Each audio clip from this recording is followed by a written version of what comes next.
All right, what's up, my brothers? I've said many times on this channel and in my book, you want to be very, very careful about inviting a woman into your life that loves to party, loves to go away with her girlfriends, spring break, whatever it happens to be. I have a 37-second video here that was recorded at spring break in Fort Lauderdale, which is going to add some context to this, and I'll expand on this afterwards. But let's watch this together first, and then we'll have a quick conversation about why you really shouldn't take women like this seriously. I have a man. He doesn't live here. He's in Michigan. He doesn't live here. No, he lives in Michigan. But you live here. Yeah, I met him here. You're on spring break. I met him here in the beginning of March.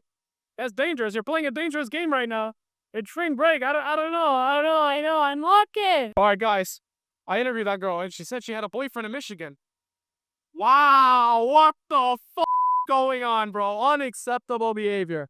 Like I said, if you have a girlfriend or a boyfriend and they come to Fort Lauderdale spring breaks, break it off. It's on. All right, well, let's hit the road and have a quick conversation about women that love to travel with their friends to party. I get a lot of pushback on this a lot of the times. Many of the more uninitiated guys, the guys that are sort of plugged into society's comforting lies, will say something like, well, that's not all women, or you should be able to trust her, or not all women are like that. That's a very common rebuttal to these statements that I make around this. But it's not that all women will do this. It's that all women have the capacity to step out on a relationship in environments and circumstances like this, as you just saw. He's literally just talking to her, had an interview. She's talking about having a boyfriend, and she's down having a good time. As, you know, women will tell their boyfriends or their husbands, it's harmless, you know, we're just going with Becky and Karen, and we're just gonna hang out and get some sun and, you know, relax and unwind sort of thing. It's reading week, we're taking a break from exams, from school, from work, whatever it happens to be. That's usually how it's sold. And then most guys that are still plugged into comforting lies, which is about 80% of guys out there, will just be like, okay, they don't really like it. There's something kind of like tugging on them or pushing on, or a little voice that says, you sure about this, bud? But they'll still do it because they've been told men and women are equal, men should become less so women can become more, you know, treat men and women the same sort of thing. And this social experiment really isn't working very well, is it? If you just listen to this, I'm going to kind of explain what this gal looked like to you. She's an attractive young gal. She's wearing a cross, so she's a woman of God, you know, of course, and wearing a kind of a very small bathing suit, if I can put it that way. There's a lot of breast material showing underneath and around the side, if you get what I'm saying, if you're listening to this. Those that have watched the video have seen it. So how do you deal with this, guys? And for the gals listening at this, I want the ladies to also think about this, because women know what happens when you get together with women and you throw guys in the equation in a party type environment, mix in some alcohol, maybe a little bit of drugs, maybe alcohol and drugs. Then you hear sound bites like, you know, well, what happens at spring break stays at spring break. What happens in Vegas stays in Vegas. What happened in, you know, the Greek islands stays in the Greek islands for the summertime sort of thing.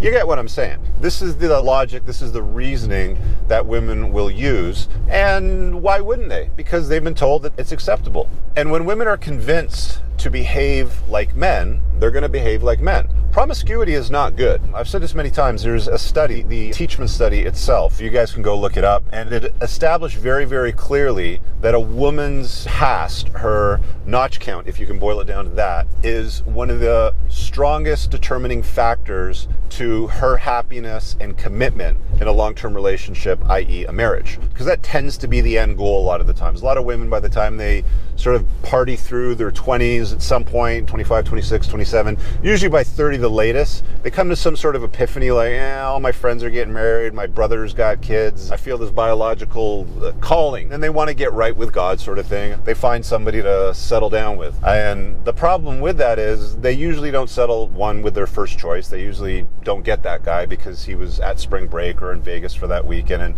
they hooked up, or there's a number of different guys. I've seen gals admit in these street interviews before where they talk about in 1 week they slept with an entire platoon of guys in the military. I'm not even kidding. I'm sure you guys, or some of you that are watching this, have seen that as well. And as her notch count increases, as it goes up beyond 3 or 4, they stop collecting the data after about 11, depending on which study that you look at. They either stop collecting the data at 11 or 20, but either way, the point being is that it gets really bad. Her chances of being happy, being married as a virgin, are something like 84%. I think it's in the very low 80%. It's very high. The chances of her being happy and committed, being able to form a monogamous pair bond to a guy that has been promiscuous, and again, depending on which study you look at, they stop collecting the data around either 11 to 20. It's not good. I think it's in the 20% area, something something like 23 or 24%. It's very, very low. So that being said, why is it that women are making these dangerous choices? Because again, the results you get out of life, I preach this all the time to guys, can always boil down exactly to the choices that you make. I've said this many times. This really falls on fathers and brothers, or has in the past, we can put it that way.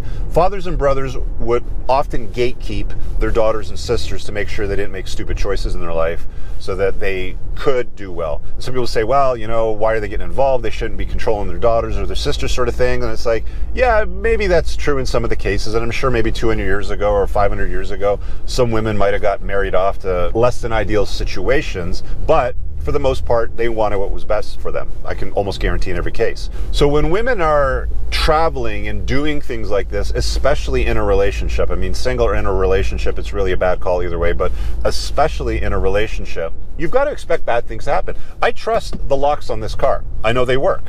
When I lock the car, it beeps, the mirrors fold in, I know the car's locked. But I don't trust this car with the doors locked in a crappy neighborhood. Something on a balance of probabilities, they might steal the wheels, they might steal the car, they might key it up. Something will probably happen that is less than ideal if I lock this car in a bad neighborhood. Now, a gal, a woman, some people are, it's not property, doesn't matter. The point that I'm making is that if you make a sequence of bad choices, they could potentially lead to a sequence of bad results. If you're serious about a guy, ladies and men, if you're serious about a gal and she's asked for your commitment and you give it to her, there should be no room in that relationship for spring breaks and situations like that. You saw what happened. You saw with your own eyes what happened. She went from, I have a boyfriend, he's in Michigan, I'm here now, I'm just on spring break sort of thing. And then you see her in a guy's arms doing God knows what later on that night. You can put two and two together. Do I need to breadcrumb it and spell it out for you? I think most of you guys know what happens in situations like that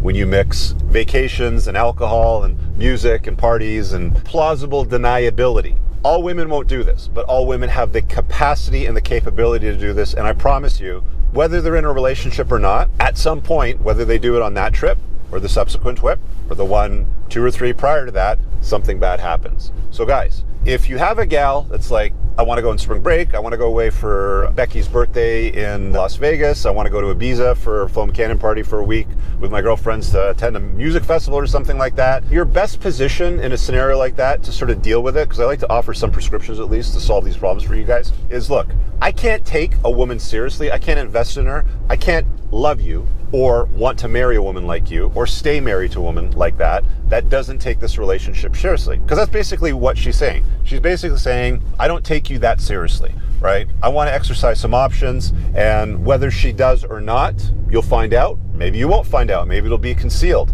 But on a balance of probabilities, I can't tell you how many times I've discovered myself personally, in almost all occasions, you learn after the fact. And having conversations with guys that I've consulted with over the years, and there's been thousands now, they always arrive at the same conclusion. That was a bad choice. I should have not let her lean into that boundary. I should have not let her do that. And again, some guys have some difficulty with it. Oh, I don't want to come off as controlling. And some women will say, well, why are you so controlling? Why are you so insecure? It's not insecurity. It's not controlling. If I'm to love a woman and I'm to care for her, I expect that she won't do anything that will potentially ruin, expose, jeopardize, compromise this relationship. Because let's be honest, guys, there's no man that ever lets a gal go on vacation and thinks to himself, unless he's a cuckold, thinks to himself, gee, I wish my gal was getting her guts rearranged by a bunch of dudes while she's on spring break. That's not how guys think. So you can lie to yourself, guys, as much as you want, those that are vehemently opposed to what I'm saying here, and women that are all, oh, why are you so insecure or so controlling? You're lying to yourselves as well. Y'all know what happens. Y'all have seen it or have heard about it firsthand or seen it firsthand. You're just denying it. So, gentlemen, it's my advice to you. If you love a woman and she's asked for your commitment, there has to be boundaries. There can't be any room in that relationship for her to go out and have fun, do spring break, do weekends away with the girls. That doesn't mean that she can't have friends. That doesn't mean that she can't do a girls trip. A girls trip way up in cottage country to do a book club review with just the ladies, fine, no problem. I know where you're at. You're safe. I got a landline to it. It's my dad's cottage. It's my cottage, whatever, something like that. You know what's going on for the most part.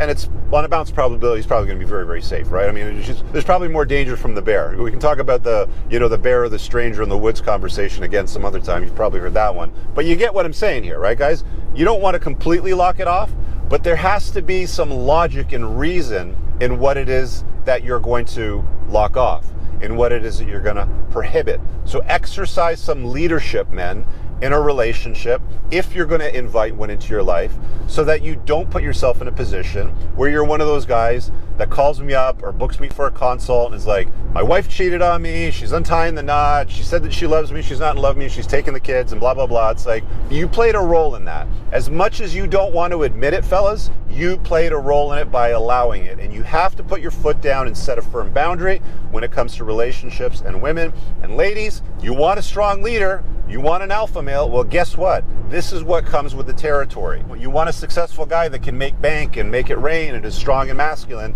He's probably, especially if he knows my content, is going to say, look, I love you, but I'm not going to tolerate a relationship, a girlfriend, a wife, whatever it happens to be, that wants to run off and have fun with her girlfriends. That's not for me. I know what goes down. You know what goes down. And even though you say nothing is going to go down, again, I trust the locks in my car. I'm not parking it overnight in a neighborhood. There's a bunch of links pinned below in the top comment. You want to check it out. My book, my community, a bunch of other stuff.